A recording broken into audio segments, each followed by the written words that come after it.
బుజ్జి, బాగా చదవాలి. నువ్వు ఎలాగైనా డాక్టర్ కావాలి. అన్నయ్యలాగా డాడీకి మంచి పేరు తేవాలి.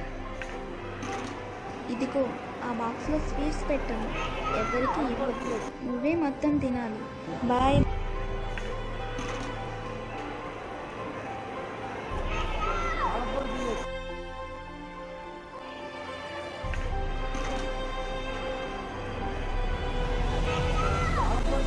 నాన్న బాగా చదువుకో. ఇదిగో బ్యాగ్ తీసుకో. నాన్న నువ్వు ఎలాగైనా ఇంజనీర్ కావాలి, బాగా చదువుకో. ఈ బాక్స్లో బిస్కెట్లు పెట్టాను, మొత్తం నువ్వే తినాలా. నాన్న ఇటువైపు చూడు. నీ ఫ్రెండ్స్కి ఎవరికి ఇవ్వకో, మొత్తం నువ్వే తినాలా.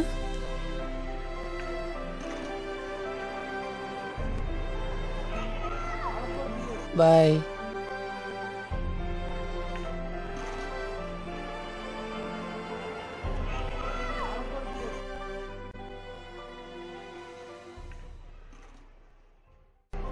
ఎవరితో గొడవలు పడక అందరితో సరదా ఉండు, అల్లరి చేయొద్దు. ఇందులో చాక్లెట్ పెట్టాను, నీ ఫ్రెండ్షిప్ పంచిపెట్టి. చదువుతావో ఆడతావో పాడుతావో కానీ దేశానికి పేరు తీసుకురావాలి. 10 మందికి సహాయం చేయాలి.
వందే మాతరం.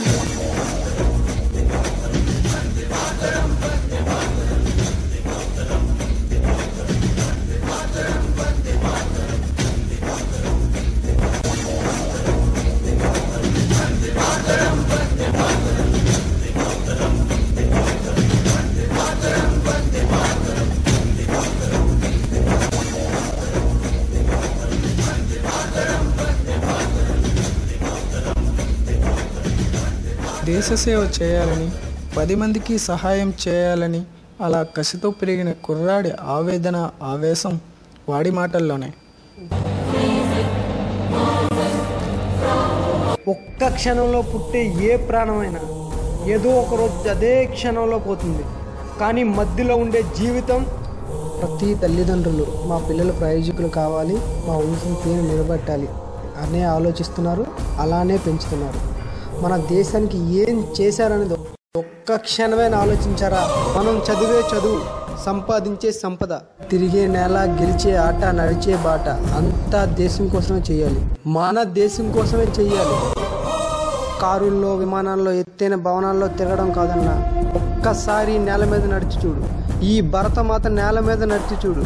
ఆరని భరతమాత కన్నీళ్ళ కంటతడి నీ కాలుకు తగులుతుంది. నీకు బీరు తాగితే ఎంత కిక్ వస్తుందో, ఎంతసేపు ఉంటుందో నాకు తెలియదన్నా. ఒకే ఒక్కసారి మనసారా జై హింద్ అని పలికి చూడన్నా. 5 నిమిషాలు కళ్ళార్పకుండా జాతీయ పతాకాన్ని చూడన్నా. రోడ్డు పక్కన పడి ఉన్న అనాథ పిల్లల ఆకలి వైపు చూడన్నా. ఆ కిక్ లైఫ్ లాంగ్ అన్నా. బతకడం అంటే మంచి ఇల్లు కట్టుకున్నావా, ఇంటి ముందు కారు ఉందా, ఇంటి లోపల ఏసీ ఉందా, టీవీ ఉందా అని కాదన్నా. నీ ఇంటి బయట రోడ్డు ఉందా, రోడ్డు మీద చెత్త ఉందా లేదా అని చూస్తే చాలు, నువ్వు దేశం కోసం బతుకున్నట్టే. ప్రపంచంలో ఏ దేశ ప్రజలకు లేనిది మన దేశ ప్రజలకు మాత్రమే ఉన్న ఒకే ఒక ఆస్తి పొగరు. అలాంటి పొగర్ని పనికిమాలిన పనులు కాదన్నా మన దేశం కోసం ఉపయోగిద్దాం. పుట్టిన ప్రతి మగాడు చనిపోయిన తన తండ్రికి తలకొరువు పెట్టడం ఎంత బాధ్యతగా భావిస్తున్నాడో, పుట్టిన ప్రతి వారు దేశానికి సేవ చేయడం కూడా అంతే బాధ్యత. జాతీయ పతాకానికి మనం ఇచ్చే గౌరవం ఎంతో తెలుసా అన్న? ఎలక్షన్స్ వస్తే చాలు ప్రతి ఇంటి మీద ఎరుపు, నలుపు, తెలుపు రకరకాల రంగుల జెండాలు ఎగురుతాయి. కనీసం ఆగస్టు 15th కూడా ఏ ఇంటి మీద మన జెండా ఎగరదన్నా. నేను కష్టపడి సంపాదించాను, నాకు ఇష్టం వచ్చినట్టు బతుకుతానని ఈ దేశానికి ఏం మాత్రం ఉపయోగం లేని బ్రతుకు, ఒక్క బ్రతుకు కన్నా హీనం నా దృష్టిలో. బ్రతికితే దేశం కోసం బ్రతకాలి, చావైనా దేశం కోసమే చావాలి. ఇంకో 10-20 సంవత్సరాలు నా దేశం మొత్తం యువతరంతో నిండిపోతుందని, యువశక్తితో వెలిగిపోతుందని, ఆ యువతిలో ఆవేశాన్ని నింపాలని ఎందరో మహాకవులు తోటాల్లాంటి అక్షరాలతో రాసిన మాటలు ఎవరి నోటి వెంట బయటకు వస్తాయని ఈ గాలిలోపలే తిరుగుతున్నారు. వారి ఆత్మకు శాంతి చేకూర్దాం రండన్నా. అన్నా, దేశ సేవ అంటే జీవితాలు త్యాగం చేయవలసిన అవసరం లేదు. లక్షల్లో కోట్లలో డబ్బును దానం చేయవలసిన అవసరం అంతకన్నా లేదు. 100 సంవత్సరాల నీ జీవితంలో, 50 సంవత్సరాల అనుభవంలో, 20 సంవత్సరాల యవ్వనంలో, 10 సంవత్సరాల పసితనంలో ఒక్క క్షణం, ఒకే ఒక్క క్షణం మనం మన దేశం కోసం ఏం చేశామన్నది ఆలోచిస్తే చాలన్నా. నా ఈ దేశం కోసం ప్రాణాలు అర్పించిన త్యాగమూర్తుల సాక్షిగా, నన్ను కన్న నా తల్లిదండ్రుల సాక్షిగా, నేను సైతం నా దేశం కోసం జై హింద్.